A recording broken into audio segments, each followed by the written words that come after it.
So, um, imagine waking up to a 2026 headline that says something like, Aura suffers massive data breach. Right, 900,000 records exposed. Exactly. You just panic. You're scrambling to check your crypto wallets, just, completely sweating over your digital asset. Oh, absolutely. But then you keep reading and realize the breach was actually at a completely unrelated traditional cybersecurity firm. Yeah, which is just wild.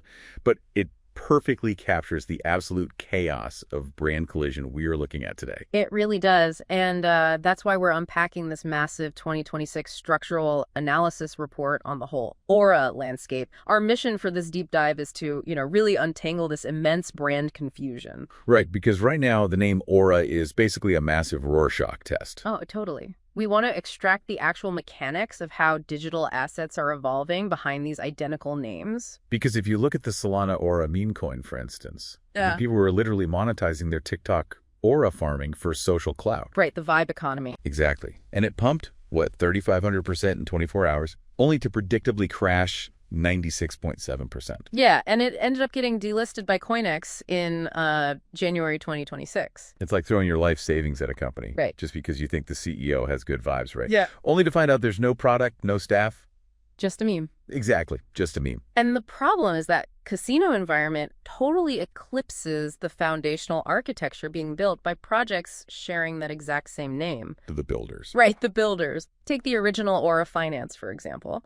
They aren't relying on TikTok at all. They built a DeFi protocol around something called meta governance within the Balancer ecosystem. Okay, let's break that down for a second, because meta governance usually just sounds like, corporate word salad. Fair point, yeah. In practice, this means they're basically acting like a massive proxy voting block, right? Exactly. So they require users to lock tokens into this 80-20 model.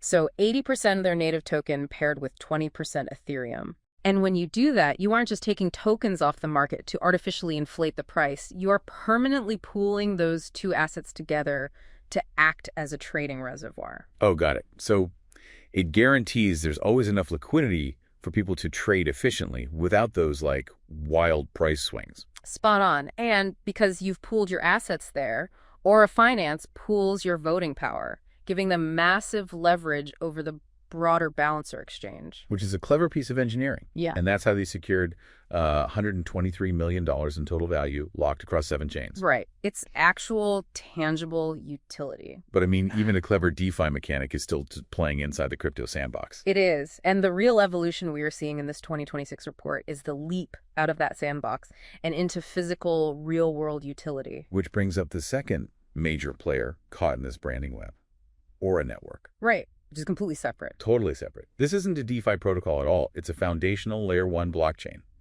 And they went directly after real-world assets. Yeah, they partnered with the government of Sierra Leone and the tech firm FPT Corporation. To tokenize physical property and public records. Exactly. And this is the part of the report that really matters.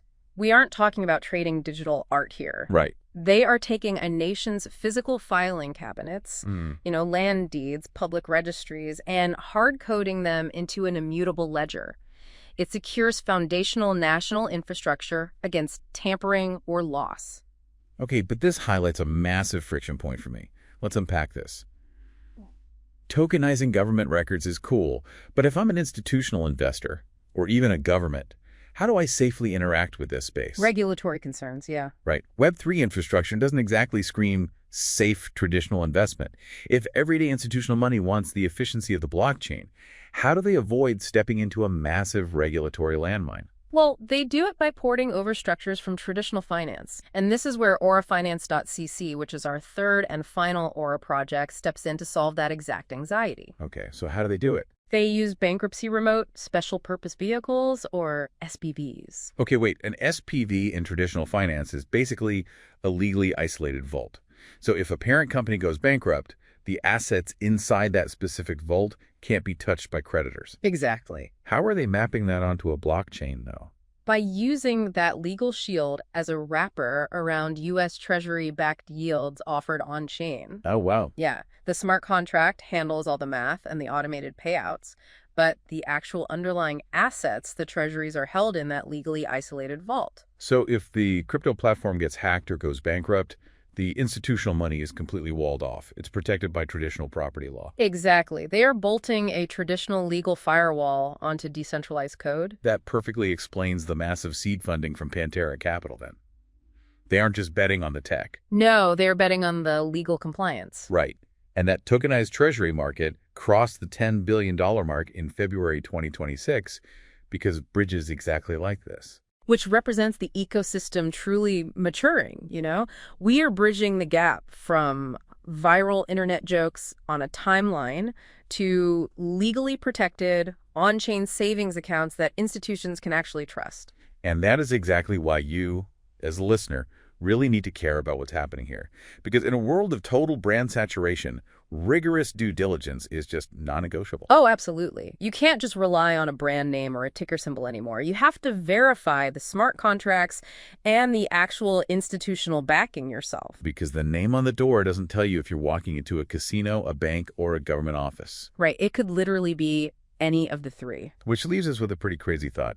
If a single name like Aura can simultaneously represent a national government's digital infrastructure, a foundational DeFi protocol, and like a viral TikTok pump and dump. All at the same time. Right. Are we approaching a future where traditional trademarks become entirely meaningless in decentralized global markets? It really makes you wonder. It does. Just something to think about next time you read a scary headline.